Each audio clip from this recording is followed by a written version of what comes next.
El ingeniero Andrés Jale nos va a acompañar en este momento de Mercado Visión. Para nosotros es un placer. Andrés, bienvenido, buen día. ¿Cómo anda, maestro? Porque le ¿Cómo vamos a... andan? Nosotros muy bien, nosotros te empezamos a escuchar. Está lindo analizar con vos cómo está parado hoy el sector, sobre todo el sector de ganados y carnes, en función de lo que venimos analizando ya hace tiempo, ¿no? De lo que tenemos, de lo que representa para la industria, pagar lo que está pagando por un gordo terminado, etcétera, etcétera. ¿Cómo anda todo? ¿Cómo empezaste el 25? Todo bastante bien, esperando que llueva, pero bueno, nos está tratando medio mal. Le ha retirado un poco el agua. Sí, nos contaba Leo. Este, Para ustedes allá en Entre Ríos a partir del 20, 22, nos decía recién, empieza a cambiar un poco el panorama de tantos días sin lluvia, ¿no? sí, sí, esperemos que llueva pronto. Este, Contame cuál es la realidad de los campos de Entre Ríos en este momento, ¿no? Ante esta situación. no, vos viste que ahí, digamos, toda la provincia es muy dependiente de las lluvias en el verano. Son suelos que eh, tienen poca capacidad de dar el agua útil, ¿no? Entonces, cuando empiezan estos calores y estos soles, eh, con pocos días nomás que no llueva, ya la seca se empieza a sentir y mucho. Enseguida, obviamente, los cultivos, todos los cultivos, soja, maíz, están sufriendo, pero también los campos naturales, enseguida vos empezás a ver cómo se empiezan a quedar eh, secos y empiezan a moderar y a bajar el volumen de pasto que ofrece. Así que bueno, Se terminó la bonanza de la primavera, ¿no? De esa primavera que había llegado. fue un diciembre muy bueno, eh, eso lo vimos medio en todo el país. Ujú. Eh, Incluso yo creo que a pesar de eso, es decir, una cosa que me llama mucho la atención, mirando un poco todo lo que es el mercado ganadero, es el volumen de hacienda ofrecida en diciembre.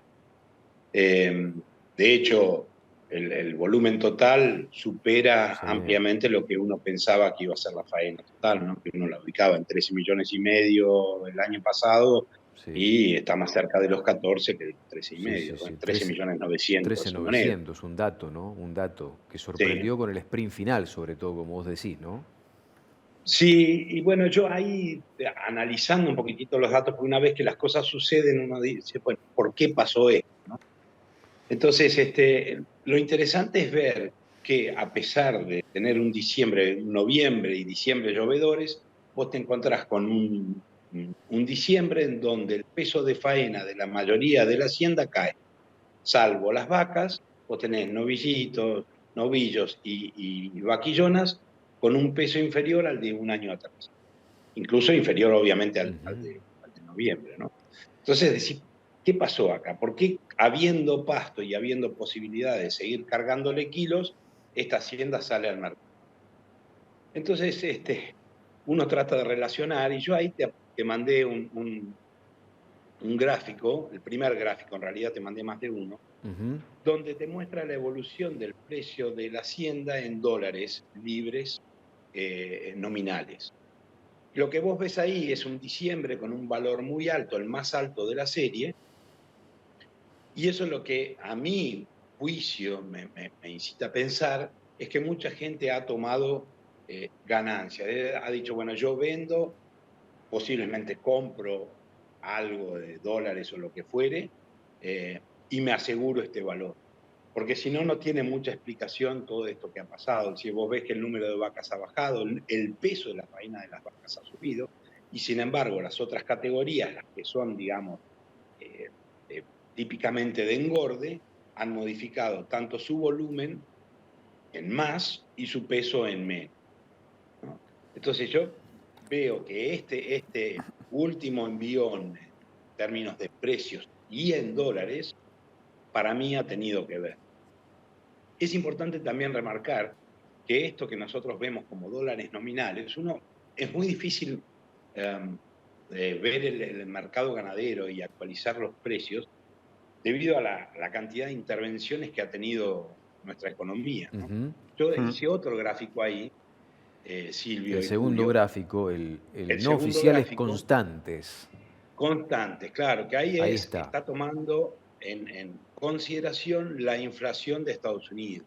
claro. Entonces vemos que si bien el valor sigue siendo muy alto, el de diciembre, no es el más alto de la serie y tenemos que retrotraernos a 2011 para encontrarlo, ¿no? Es decir, esto está corrigiendo valores. Y ahí uno entiende porque obviamente el valor que nosotros teníamos en 2011 servía en términos de intercambio mucho más que el valor de hoy. Igual el del Entonces, 2016, 2017 inclusive, ¿no?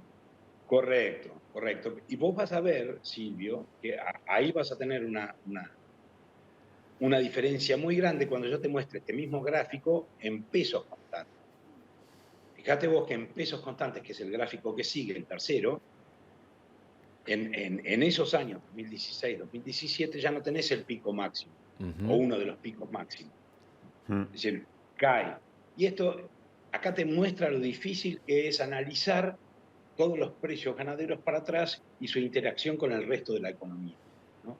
Entonces, uno cuando analiza, tenés que analizar en términos de moneda, obviamente nacional, Ujú. en términos de moneda dura, o sea, dólares, pero también en términos de intercambio. ¿Qué es lo que yo puedo comprar en cada Claro. momento? Claro. Y, digamos, en función de eso, ver cuál fue el mejor momento histórico para la ganadería, ¿no? Esto habla también de otra Porque, cuestión que no tenemos incorporada nosotros, que es la inflación en los Estados Unidos, la depreciación del dólar también, ¿no? sin duda, lo que pasa es que la inflación nuestra, Argentina, ha sido tan grande y tan desproporcionada que uno toma el dólar como si fuera una moneda que siempre vale lo mismo y de hecho no es Claro, así, claro. ¿no? Ujú. Han tenido su inflación, su periodo de inflación, mucho en la última pandemia, Ujú. y eso hace que lo que vos puedas adquirir con un dólar disminuya. Y ahora Entonces, tenemos un poquito de sí, margen inclusive, el productor inclusive podría capturar, me parece, en moneda dura un poquito más de cara a lo que probablemente se venga desde el punto de vista comercial, si es que la estacionalidad respeta la historia, te referís a febrero, marzo, ¿no? concretamente. La potencial suba que podemos llegar a tener con el gordo en febrero, marzo. Sí, habría que ver cuánto es lo que baja la faena. Yo estoy estimando que para el año que, o sea, para este 2025 estaríamos rondando los 13 millones de cabezas. Ah, bueno. Lo que, ¿Esto lo que uno por ve, condiciones agroclimáticas, esto, Andrés? digamos, por toda la cantidad de hacienda que se movió el año pasado, ¿no? Si Ujú. vos ves la hacienda que quedó en el campo, la hacienda que se movió y la hacienda que venía de invernada del otro año, más o menos estimás eso con una faena de vacas que ronde los 2.400.000, una cosa así, que sería, eh, en términos de tasa de extracción de vacas, un número que uno podría pensar, bueno, el rodeo empieza a crecer. Yo creo que lo que fue el año pasado, a pesar del alto número, va a dar un rodeo en equilibrio, ¿no? O sea, puede faltar un poco, puede sumar un poco, ¿no? Si uno piensa que se faenaron 13.900.000 animales y tenés una entrada aproximadamente de 15 millones de terneros o 14.900, sumarle la mortandad, estás ahí, estás en el límite, digamos. Si bien la cantidad de terneras, de vaquillonas ha sido muy alta, vos acordate que en 2018, 2019 tuviste un número más o menos parecido. Ujú. Si bien hubo un año que sí hubo pérdida de cabezas, en el año siguiente no, o hubo, pero muy poquito. Y además vamos Eh, camino, me parece, de una mayor retención naturalmente de vaca porque se entró a servicio con un mucho mejor estado de la vaca que en los últimos años también. sí, sin duda, si vos, y además por otra parte, si vos mirás lo que es la reposición, vos estás hablando en términos de las terneras que quedaron en el campo, siempre de más o menos 3.200.000 cabezas, que son las que vienen quedando hace 3 o 4 años. Ujú. No hay una variación importante en ese número, ¿no? Eh, y por otro lado, si uno toma la cantidad de hacienda que había en la primera, de vacas, que había en la primera vacunación, que eran 21.400.000, si vos te retrotraes a 2 y 3 años atrás, la diferencia entre la primera vacunación y el stock informado a diciembre era más o menos de entre 700 y 800.000 vacas más. O sea que si a 21.400.000 le sumamos 800.000 vacas, estarías casi por encima de los 22 millones de animales. Ujú. de vaca. De vaca, sí. Andrés, Claro, no me quiero alejar mucho de los cuadros que mostraste antes sin comentarte algo al respecto y a ver qué te parece, porque vos mostrabas con estos cuadros el nivel de precios comparado con la serie histórica muy bueno, y la verdad que ahora viendo esos cuadros que vos mostrás, eh, parece una jugada muy inteligente por parte del productor. Vender, aunque sea un poco más liviano, capturar ese buen precio, no afrontar un verano muy seco que se viene, tomar ganancias, todo al mismo tiempo, digamos. Resulta muy esclarecedor visto en el cuadro, digo, ¿no? sí, obviamente esto yo te lo digo hoy, tratando de encontrarle una razón a lo que pasó en diciembre, a los Claro. números que me Ujú. muestra diciembre, Sí, sí, sí, tanto sí. en volumen como peso, o sea, tomás todo en consideración y el precio. Yo no estoy diciendo esto fue así, pero vos lo estás explicando hasta mejor que yo, es decir, estás en una sola jugada aprovechando muchas cosas, ¿no? Y esquivando Eh, problemas también. Sí, y esquivando problemas que, bueno, posiblemente no sé si lo sabíamos en ese momento que enero iba a ser tan bravo. sí, la necesidad también de Eh, asumir compromisos, ¿no? Esto Sí, te da la posibilidad, si venías complicado, de ir resolviendo algunas cuestiones sí. pendientes. Digo, uno ahora con el número puesto analiza qué fue lo que pudo haber Mm. pasado para explicar estos números, ¿no? Sí, sí, sí. y otra cosa que no la escuchamos habitualmente, porque el productor es muy de tener que ir tapando baches o tener que ir aguantando, sosteniendo, tomar ganancias, que está bien, que está muy bien Ujú. también. Hay un buen precio. Yo tengo, vendo y gano, y hago lo que quiero, no sé si compra dólares, lo que quiera hacer el productor, pero que podría poder hacerlo, tendría que poder hacerlo todos los años, el productor, en esta ocasión se le dio, y bien por él, ¿no? Tomar ganancia, No, y es muy vender y posible. ganar. Y, Seguramente lo más posible es que lo que hayan capturado eventualmente lo utilicen este año para producir un poquitito más. Sí. Hoy por hoy sabemos lo caro que significa hacer una pradera y estos años de seca han destruido las praderas en gran parte de la Argentina.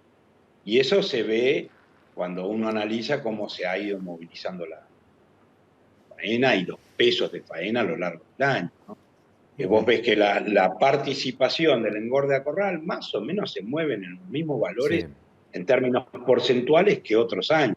Estás entre el 28 y el 32% de la faena está aplicada por la hacienda que sale de los corrales. Ujú. Eh, este último diciembre un poquito más, y si uno toma en cuenta que fue más hacienda, obviamente viene más de ahí.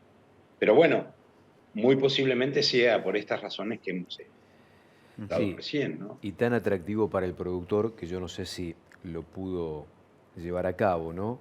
El planteo de poder vender hasta vientres preñados y sobre todo en campos de cría, estar a tiro de piedra de la tierra, ¿no? Como hace tiempo tampoco ocurría en esta relación vientre-campo.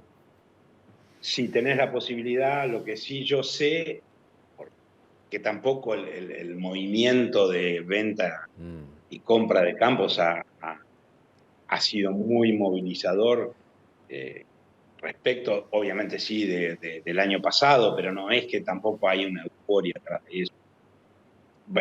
Pensemos que esto es muy reciente, o sea, donde tal cual. uno ve de capturar ese super valor, entre comillas, en dólares, es solamente de este mes. Y como sabemos, una golondrina no se verá, ¿no? Totalmente. No, no sé si se Esa, concretó, pero sí que mucho productor lo pensó porque sí. te lo comentaban, hacían la cuenta y evidentemente no estaban tan lejos de poder acceder a un poco más de tierra. Pero claro, Apareció el la productor relación también de viene vuelta, complicado digamos. y golpeado desde los Claro. últimos 4 o 5 años. En otras condiciones probablemente hubiésemos visto en este sentido otro escenario también para el negocio de la compra-venta de campos. sí, sin duda, sin duda. Lo que pasa es que obviamente en un mes vos no podés Tal tampoco cual. planificar gran cosa. Es decir, cuando vos ves esto empezás a darte cuenta que sí, se abre un abanico de posibilidades muy interesante, pero bueno, no necesariamente vos podés realizar el negocio y toda esta movida en un mes. Hay que ver cómo sigue. Vos recién me hablabas de lo que uno esperaba para marzo, febrero. Posiblemente haya un poquitito menos de oferta. Nosotros sabemos que siempre en marzo hay un poco más de movimiento por parte de la demanda. Ujú. Pero por otra parte, lo que sí vemos es que la macro, Tal cual. para aquellos, La para macro es un aquellos, dique de contención también para aquellos que tienen sobregirada la expectativa. sí, ¿sabés qué pasa, Silvio? Yo lo que veo es que para aquellos que son los que te mueven el volumen o la demanda de carne, que son por ahí los ingresos más bajos, o sea, de los ingresos más altos, eh, esa gente por ahí no modifica mucho su Mm. consumo, sigue consumiendo la misma cantidad a pesar de que el precio sea mayor. Son los de los menores ingresos los que sí modifican su consumo cuando el precio de la carne aumenta. Entonces, y para ellos en particular, uno no ve que se haya movilizado mucho el tema salario. Sí se ha movido, pero en la escala más alta. Y cuando yo correlaciono cuánto es el monto gastado de la población con salarios medios, tengo una correlación del 30 y pico por ciento, mientras que si lo correlaciono con el salario mínimo vital y móvil, tengo una correlación superior al 55%. O Mm. sea, lo que me está diciendo esto es que a quien condiciona más la atracción del precio de la carne son aquellos que tienen menos ingresos, ¿no? Que son los que realmente modifican su consumo. Entonces yo creo que hay que mirar eso.